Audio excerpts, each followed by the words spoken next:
Hello everyone, সকলে তোমরা কেমন আছো? আই হোপ তোমরা সবাই খুব ভালো আছো।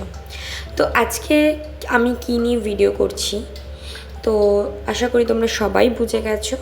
হ্যাঁ, আজকে আমি রিদ্ধির সারাদিনের কী কী করে, কী কী খায়, সব কিছু তোমাদের সাথে শেয়ার করব। তো দেখতেই পাচ্ছ রিদ্ধি এখন খাটের উপর বসে আছে। হ্যাঁ, ও সকালবেলা ঘুম থেকে উঠে সবার ফার্স্ট মেডিসিন একটা খায় লিভারের। তো সেই ক্লিপটা তোমাদেরকে আমি দেখাতে পারিনি। এরপরে ওর পাপা ওকে একটু ফ্রেশ করে দিচ্ছিল, আর ওর ড্রেস ফ্রেস চেঞ্জ করে ওকে একটা ড্রেস পরিয়ে দিচ্ছিল। এরপরে ওর সকালে ব্রেকফাস্টে আমি আগের দিন রাতে খেজুর, আমন্ড আর কিশমিশ ভিজিয়ে রাখি, সেটাই ভালোভাবে পেস্ট করে ওটসের সাথে দিই। আর সাথে ওর মধ্যে আমি 2 চামচ মতো ফর্মুলা মিল্ক অ্যাড করি। এরপরে ওটাই আমি ওকে সকালে ব্রেকফাস্ট দিয়ে দিই। আর সত্যি কথা বলতে সকাল টাইমটা আমি ওকে এই ব্রেকফাস্টটা দেওয়ারই চেষ্টা করি। সকালবেলাটা আমি কোনো চেঞ্জ করি না, যদিও চেঞ্জ করি তাহলে হতে পারে কোনো সময় আমন্ডটা স্কিপ করি, কোনো সময় খেজুরটা স্কিপ করি, এটাই। কিন্তু ওটসটা ওকে আমি ডেলি দিই। তো দেখতে পাচ্ছ ও সকালবেলা উঠে ওরও খিদে পেয়ে গেছে, আর খাবারের দিকে বারবার এগিয়ে আসছিল। তো ওকে আমি বলছিলাম চুপ করে বসতে। তো এরপর খাওয়া দাওয়া হয়ে গেছে। খাওয়া দাওয়ার পরে ওকে আমি একটু ফ্রেশ করে দিচ্ছি। ফ্রেশ বলতে ওর ক্রিমটা ওকে একটুখানি গালে দিয়ে দিলাম, যেহেতু সকালবেলাটা একটু ড্রাই স্কিন হয়ে যায়।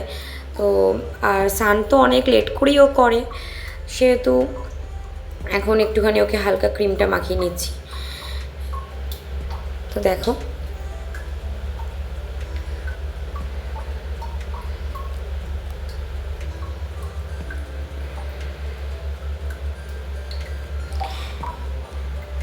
আর ও না সকালবেলা উঠে একটু খেলা করতে ভীষণ ভালোবাসে। এই দেখো আমাকে কিভাবে রাগ দেখাচ্ছে, মানে ও এই জিনিসটা যে এত ভালো শিখেছে, ও কীভাবে জানি বুঝে যায়। মানে ওকে যদি জিজ্ঞাসা করি বাবা রাগ দেখাও, ও ঠিক রাগটা দেখায়। আর সেটাই আমি ওর সাথে একটুখানি সকালবেলা করছিলাম। তারপরে ওর সাথে একটু খেলাধুলা করার পর আমি ওর ভিটামিন D3 একটা মেডিসিন আছে, যেটা ওকে আমি রেগুলারই ব্রেকফাস্টের ঠিক 10 থেকে 15 মিনিট বাদে খাইয়ে দিই, সেটাই ওকে আমি খাওয়াচ্ছি। এরপর ঠিক 11টা থেকে ঠিক 11:30টার মধ্যে ওকে আমি অয়েল ম্যাসাজটা করে দিই। তো অয়েল ম্যাসাজ করার জন্যই আমি ওকে এখানে রেখেই অয়েল ম্যাসাজটা করব, তাই জন্য ওর জায়গাটা রেডি করছি। আর আমি ছোটোবেলায় ওকে সর্ষের তেলটা ইউজ করতাম, তো অনেকেই বলতো যে সর্ষের তেল ইউজ করতে না, কিন্তু ছোটোবেলাটায় ওকে আমি যদি সর্ষের তেল ইউজ না করতাম তো দেখা যেত ওর প্রচুর পরিমাণ ঠান্ডা লেগে যেত। এই তেলটা আমি মানে এই বাদাম অয়েলটা ওকে আমি ছোটোবেলায় ইউজ করেছি, তো যখন ইউজ করাতাম প্রচুর পরিমাণে ওর ঠান্ডা লেগে যেত, তাই জন্য আমি এটা পুরোটাই স্কিপ রাখতাম। তো এখন যেহেতু আমার রিদ্ধির 9 মাস, তো আমি এখন ওকে এই তেলটা ইউজ করি, আর এখন ওর কোনো এটাতে সমস্যা হয় না। আর বলতে পারো মাথাতেও আমি এখন সর্ষের তেলটা স্কিপ করি, মাথাতেও ওকে আমি ভার্জিন কোকোনাট অয়েলটা দিই। তো এখন ওকে আমি অয়েল ম্যাসাজ করছি। আর ওর তো এই সময় যে দুষ্টুমি, বাপ রে বাপ, ঠিক মতো একটু অয়েল ম্যাসাজ করতেই দেবে না। তারপরে ওকে আমি একটু হালকা ব্যায়াম করিয়ে দিচ্ছিলাম, আর ও এটা করতে খুব ভালোবাসে, ভীষণ হাসে এই সময়টাও।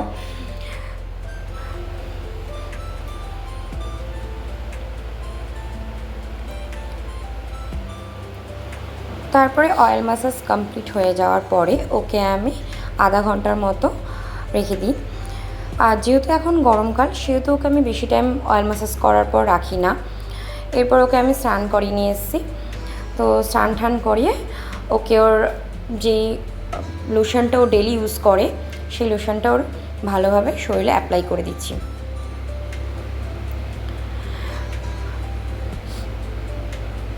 আর আমার মতে মনে হয় বাচ্চাকে ডেলি মানে লোশন লাগানোটা খুবই ভালো, কারণ ওদের স্কিনটা তাহলে খুবই একটা সফটনেস ভাব থাকে। তো আমি এটা খুব মেনটেন করি। তো আমিও সবাইকে বলবো যে লোশনটা লাগানোর জন্য। আর ও দেখতেই পাচ্ছ ভীষণ খেলা করছে। এরপরেই ওকে ওর মুখে একটুখানি হালকা ক্রিম লাগিয়ে দেবো। আর এই টাইমটা যে কী পরিমাণে কান্না করে সেটা তোমরা ভিডিওতে দেখলেই বুঝতে পারবে। এক ফোঁটা মুখে ক্রিম মাখতে চায় না, ভীষণ পরিমাণে কান্নাকাটি করে। এটা আমার ডেলি রুটিন। তারপর ওকে আমি একটা জামা পরিয়ে দিচ্ছি।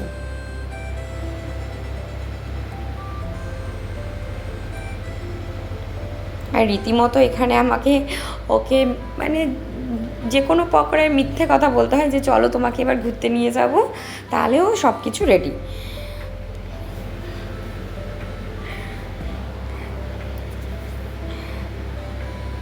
আর রিধিশ প্রত্যেকটা জিনিসেই মানে ওর সাথে একটু খেলতে হবে। সেটা ব্রেকফাস্টের পরে বলো, তারপরে তেল ম্যাসাজের পরে বলো, ড্রেস ফ্রেস পরার পরেও একটু হলেও খেলবে, খেলাধুলা করবে। তো ওকে আমি এইভাবেই রেডি করি প্রত্যেক দিনই।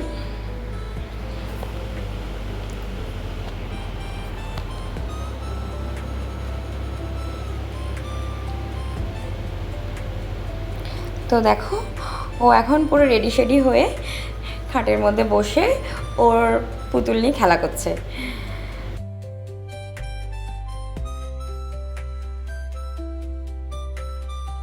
তো তোর পুতুল নিয়ে এখন খেলছে। তো আমি এদিকেও দুপুরবেলার লাঞ্চে ওকে কী কী দেবো সেটাই রেডি করছি। তো আজকে আমি ওকে লাঞ্চে কোনো রকমের মাছ বা মাংস বা ডিম কোনো কিছুই দেবো না, শুধু আজকে ভেজিটেবলের ওপর ওকে আজকে আমি দুপুরের লাঞ্চটা করাবো। তো দেখতেই পেলে আমি ওকে দুপুরের লাঞ্চে কী কী দিয়েছি।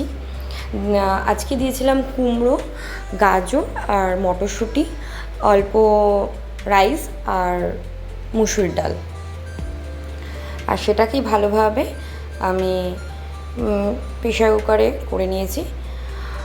তো এখানে আমাকে অনেকেই বলেছো যে রিদ্ধি এখন 9 মাস, তো ওকে একটু মানে স্ম্যাশ করে খাবার দিতে। তো সত্যি কথা বলতে ওকে আমি অনেকবার ট্রাই করেছি, যেহেতু মানে ওর এখনও দাঁত ওঠেনি কিংবা ও খেতে পারে না, ওকে আমি ট্রাই করেছি। তো ওর সেই হিসাবে ওর অনেক কষ্ট হয় এভাবে খেতে, বমি করে ফেলে। তো ওই জন্য আমি ওইভাবে খাওয়াটা একটু স্কিপ রেখেছি। তো এটা আমি চাইছি রিদ্ধির যে ডক্টর আছেন যিনি ওকে চেক আপ করেন, তো আমি চাইছি যে ওনাকে একটু আমি এই বিষয়টা গিয়ে বলবো। তো দেখি উনি কি বলেন আমাকে, আমি তার আগে সেই রিস্কটা নিতে পারছি না।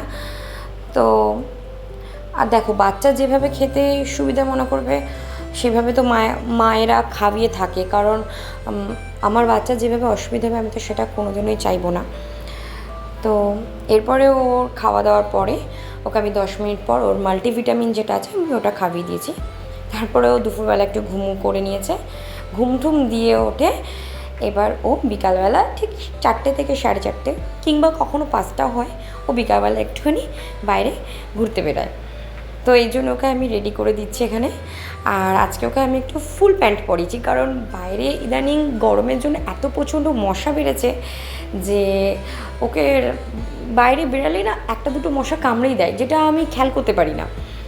দেখো রেডি শেডি হয়ে ওর পাপার কোলে উঠে গেছে, বাইরে আছে ঘুরতে যাবে বলে। আর এদিকে ওর পাপা ওর গাড়িটা রেডি করছে, কারণ ওর গাড়িতে না বেলটা একটুখানি লুজ হয়ে গেছিলো। তারপরে ওর বাবা ওকে গাড়ির মধ্যে বসিয়ে দিয়েছে। আর ও ঘুরতে যদি শোনে যে ওকে ঘুরতে নিয়ে যাব তো ভীষণ খুশি হয়, মানে ও ভীষণ খুশি, দেখতেই পাচ্ছ কতক্ষণে যাবে। এরপর ওকে নিয়ে একটু আমি বেরিয়ে গেছি। তো বাইরে বেরিয়ে সবাইকে দেখতে পেয়ে ভীষণ খুশি হয়। আর আমিও এটা বলবো যে প্রত্যেকটা বাচ্চাকে একটু বাইরে বের করানো উচিত, তাতে ওদের মাইন্ডটা একটু ফ্রেশ থাকে। আর এদিকে আমি ওকে নিয়ে এসেছিলাম আমাদের বাড়ির সামনেই হাইওয়ে, সেটা আমি ওকে একটু দেখাতে নিয়ে এসেছিলাম। তো ওখানে গাড়ির মধ্যে বসে বসে সব গাড়িগুলো যাচ্ছিলো আর ওটাই সে দেখছিল। আর এটাই রিদ্ধির প্রথম মানে এইসব গাড়ি ঠাড়ি দেখা ওকে আমি কখনো এত দূর আনি না, ও পাড়ার মধ্যেই ঘোরে। এরপর বিকালবেলা ওকে একটু ঘুরিয়ে ঠুরিয়ে নিয়ে এসে আমি সন্ধ্যাবেলায় ওকে টিফিনে আজকে দিয়েছিলাম সুজি। কখনো আমি এর বদলে সুজির বদলে রাগিও দিই, কখনো সেরেলেক্সও দিই। তো দেখতে পাচ্ছ ওর বাবা এখন ওর জন্য সুজিটাকে ঠান্ডা করছে। তো তো আজকে ওকে আমি রাতে দিয়েছিলাম রুটি, আর এই রুটিটাকে আমি ভালোভাবে গরম জলে ভিজিয়ে রাখি, এরপরে ওর মধ্যে ফর্মুলা মিল্ক অ্যাড করে ওকে আমি দিই। আর রাত্রেবেলা ডিনারটাও ওকে আমি প্রত্যেক দিনই চেঞ্জ করি। আর এরপরে রাত্রেবেলা ডিনার ফিনার করানোর পরে ওকে আমি ভালোভাবে ফ্রেশ করে দিচ্ছি। যেহেতু এটা গরমকাল, সেহেতু এটা খুবই দরকার বাচ্চাদের, যে সারাদিনে খেলাধুলার পরে ওদের গাটা ভীষণই ঘেমে যায়। তো এখানে একটু ফ্রেশ করে দিলে ওদের রাতের ঘুমটাও খুব ভালো হয়। তো দেখতেই পাচ্ছ আমি আমার দিকে ভালোভাবে একটু ফ্রেশ করে দিচ্ছি। এরপরে ওকে আমি ওর যে রেগুলার লোশনটাও যেটা ইউজ করে সেটাই ওকে আমি করাবো। আর এই লোশনটা ওকে আমি সকালবেলাতে ইউজ করাই একবার, রাত্রেবেলাতে একবার ইউজ করাই, সারাদিনে 2 টাইম ইউজ করানো হয়। আর বাচ্চাদের মানে লোশনটা ইউজ করালে কি হয়, ওদের স্কিনটা সকালবেলাতেও খুব সফটনেস দেখায়। তো দেখো ওকে আমি ভালোভাবে এখানে অ্যাপ্লাই করে দিচ্ছি। আর ও তো ভীষণই খেলায় ব্যস্ত, খেলেই যাচ্ছে। আর আমি একটা জিনিস বলতে ভুলেই গেছিলাম, আমি সকাল থেকে ঋদ্ধিকে রাত অবধি প্রত্যেকটা খাওয়ানোর পরে ঠিক আধা ঘন্টা পর থেকে 10 মিনিট থেকে 15 মিনিট অন্তর অন্তর ওকে জল খাওয়ানোর চেষ্টা করি। কারণ এর আগে আমি ওকে একটু জলটা কম খাওয়াচ্ছিলাম, যার ফলে ওর প্রচুর পরিমাণে বমি হচ্ছিল। এরপর আমার মা আমাকে বলল যে ওকে রেগুলার এই টাইমের মধ্যে জলটা খাওয়ানোর চেষ্টা করতে। তো আমি এখন সেটাই করি।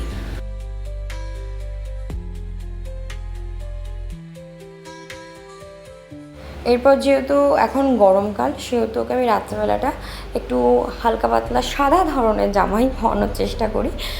এতে আমাদের শুনেছি যে সাদা জামা পরলে নাকি একটু গরমটা কমই লাগে। তো ওকে আমি চেষ্টা করি সাদা জামাটা পরানোটাই। তো দেখো ওকে আমি জামা ঠামা পরিয়ে দিচ্ছি। এবার ও রাতে ঘুমানোর জন্য পুরোপুরি রেডি, একটু খেলাধুলা করছে।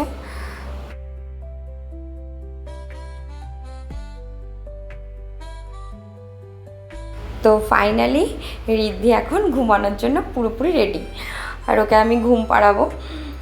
তো দেখতেই পাচ্ছ ঘুমানোর আগেও সারাদিনে যত দুষ্টুমি সেটা ঘুমানোর আগতেও করেও। ঘুম করানোর আগেও এখন একটু ব্যায়াম করে নিচ্ছে।